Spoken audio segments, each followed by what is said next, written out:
केवल छत्तीसगढ़ बल्कि देश में अब विजय शर्मा की डिमांड हो रही है। 18 लाख आवास का वादा चुनाव से पहले जनता से था। छत्तीसगढ़ हब में जाकर के वो पूरी बात कह देगा।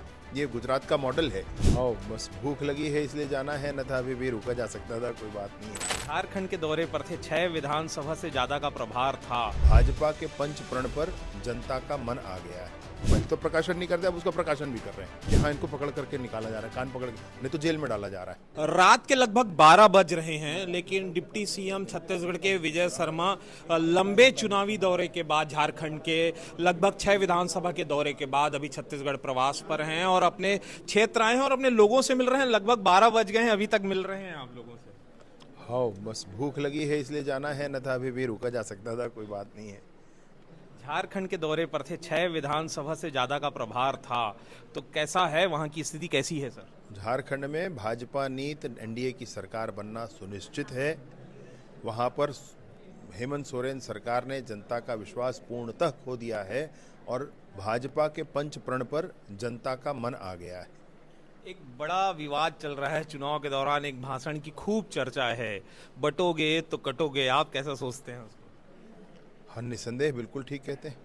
अगर बटेंगे तो कटेंगे, ये बिल्कुल सही लाइन है। तो अभी गृह मंत्री भी आए थे देश के, उन्होंने भी आपको बढ़िया अच्छे से संबोधित किया है और छत्तीसगढ़ की चर्चाएं भी हुई हैं झारखंड चुनाव के दौरान। आपके कामों की, विष्णुदेव सरकार की भी खूब चर्चा हुई है चुनाव के दौरान। छत्तीसगढ़ में नक्सलिज्म के समापन के लिए मतलब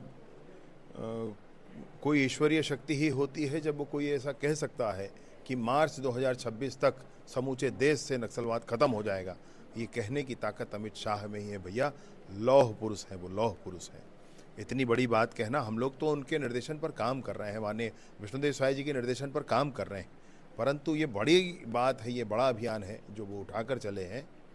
समूचे देश में, झारखंड में भी एक समय नक्सलवाद प्रभावित जिले ज़्यादा थे, अब झारखंड में भी वो लगभग समापन की ओर है। झारखंड में जहाँ जिस जिले में मैं भी था, उनमें से एक जिलों में, गिरिडीह में, वहाँ पर भी नक्सलवाद की समस्या थी। बाबूलाल मरांडी जी जो हमारे बड़े नेता हैं, वहाँ तत्कालीन प्रदेश के अध्यक्ष हैं, उनके बेटे को भी नक्सलियों ने मारा था। मैंने 19 हत्याएं एक साथ की गई नक्सलियों द्वारा, उसमें उनका एक बेटा भी था। तो ये दंश उन्होंने भी झेला है, इसलिए वहाँ की जनता भी समझती है और इसलिए अमित शाह जी ने बहुत स्पष्टता के साथ ये बात उनको कही है, उनको विश्वास दिलाया है। न केवल छत्तीसगढ़ बल्कि देश में अब विजय शर्मा की डिमांड हो रही है। स्टार प्रचारक के तौर पर आपने प्रचार किया है, लेकिन अभी छत्तीसगढ़ के कामकाज को भी बखूबी से निभाते आए हैं। लगातार जो नक्सलवाद के ऊपर ऑपरेशन है, चाहे लगातार जो आपके विभागों के काम हैं, वो भी सुचारू रूप से चल रहे हैं। कैसे मैनेज कर पाते हैं सब? विभागों के काम में मैं आपको विशेष रूप से बताना चाहता हूं कि पंचायत विभाग अगर है तो पंचायत विभाग में प्रधानमंत्री आवास, 18 लाख आवास का वादा चुनाव से पहले जनता से था। उस 18 लाख आवास में से 2 लाख आवास बनकर तैयार हैं जो इस नई सरकार में बने हैं, जिनके किश्त रोक दिए गए थे। 8,47,000 आवास हैं जो केंद्र सरकार के द्वारा स्वीकृत कर दिए गए हैं और शेष जो आवास और बचते हैं वो आवास भी आने वाले 2 वर्षों में पूर्ण होगा। 18 लाख आवास बनेंगे। मैं आपको एक और बात बताना चाहता हूं कि पीएम जनमन के अंतर्गत 4,400 किलोमीटर पूरे देश में किलोमीटर की सड़क पूरे देश में दिया गया, उसमें 2,400 सिर्फ छत्तीसगढ़ का है। आपको एक बात और कहना चाहता हूँ कि एफएसएल के लिए पहले सिर्फ 5 मोबाइल एफएसएल लेबोरेटरी हमारे ज़िले को दिया गया था। आग्रह हम लोगों ने किया और माननीय अमित शाह जी ने अब पूरे 33 जिलों के लिए एक मोबाइल लेबोरेटरी दी हुई है। इसके अतिरिक्त जाने और कितने ऐसे काम हैं। अभी 15,000 ऐसे आवास जो सरेंडर्ड नक्सली के लिए या नक्सल पीड़ित परिवारों के लिए वो पृथक दिए गए और वो नॉर्म्स से भी अलग जा कर के दिए गए, स्पेशल प्रोजेक्ट के नाम पर सेंक्शन किए गए, क्योंकि वो नक्सलिज्म की वो समस्या वहाँ पर समाप्त हो। इसके साथ साथ पंचायत विभाग के माध्यम से फाइबर ऑप्टिक केबल पंचायतों तक पहुँचे और पंचायतों में भी पंचायत के सरपंच आने वाले अगले चुनाव तक मैं सोचता हूँ कि कम से कम 4,000 पंचायत एक साथ कनेक्ट हो पाएंगे। माननीय मुख्यमंत्री जी से वहाँ के इसे मुझसे भी मतलब कनेक्ट हो पाएंगे, रायपुर के कार्यालय से कनेक्ट हो पाएंगे। ये पंचायत विभाग में कर रहे हैं।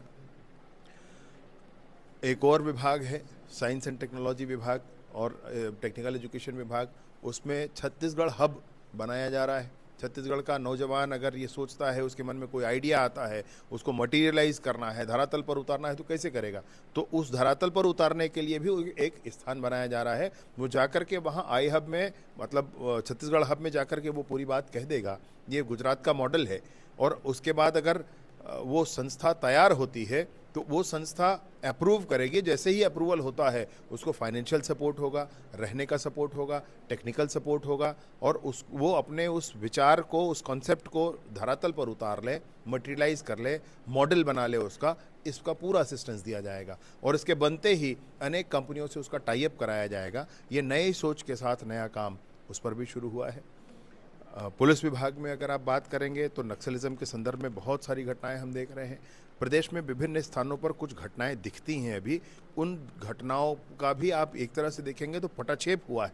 कोई ऐसा नहीं है जिस पर पुलिस ने कार्यवाही पूर्ण नहीं की, पकड़ा नहीं है, ये कहीं पर नहीं हुई। हाँ, ये ज़रूर बात है कि बलौदाबाजार की घटना में कांग्रेस वाले जेल में हैं, सूरजपुर की घटना में कांग्रेस वाले जेल में हैं, कवर्धा में लोहारेड्डी की घटना को उन्होंने कभी शांत होने ही नहीं दिया, बच्चों को हथियार बनाकर प्रस्तुत कर लिया। ये सारा काम कांग्रेस करती रही है और अब भी कर रही है।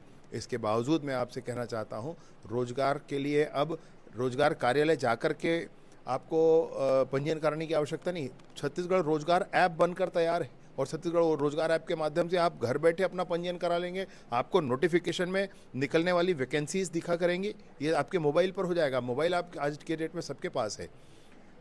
अब गृह विभाग की अगर बात करेंगे तो गृह विभाग में भी ऐसे एप्लीकेशन बनाए गए हैं जिसमें सारे किराएदार, घर का हो, कमरे का हो, होटल का हो, ज़मीन का हो, गोदाम का हो, गाड़ी का हो, कोई भी किराएदार हो, वो किराएदार का पूरा डिटेल उस पर रहेगा ताकि आने वाले समय में उसको ठीक किया जा सके।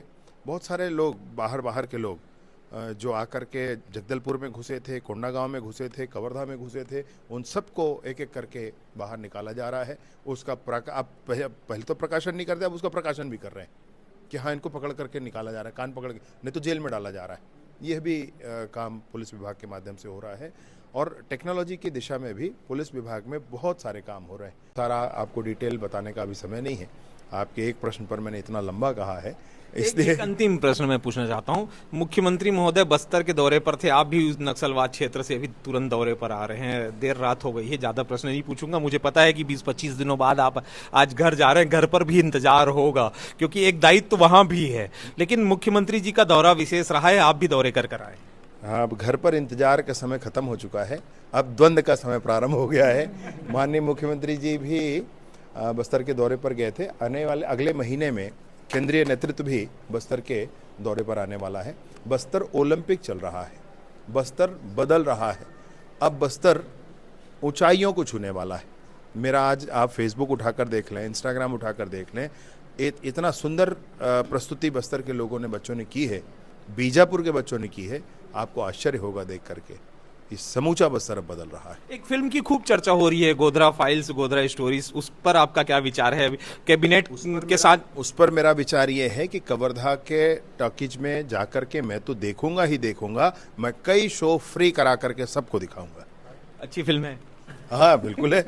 तो ये थे डिप्टी सीएम विजय शर्मा, जो लगातार अभी अपने समर्थकों के साथ मिल रहे हैं और रात के लगभग 12 से ज़्यादा हो गए हैं, लेकिन लंबे झारखंड के दौरे के बाद कवर्धा पहुंचे और अपने लोगों से मुलाकात कर रहे हैं और बेबाकी से अपनी बात रखते हुए दिखाई दिए हैं। विस्तार न्यूज़ के लिए कवर्धा से वेदांत शर्मा।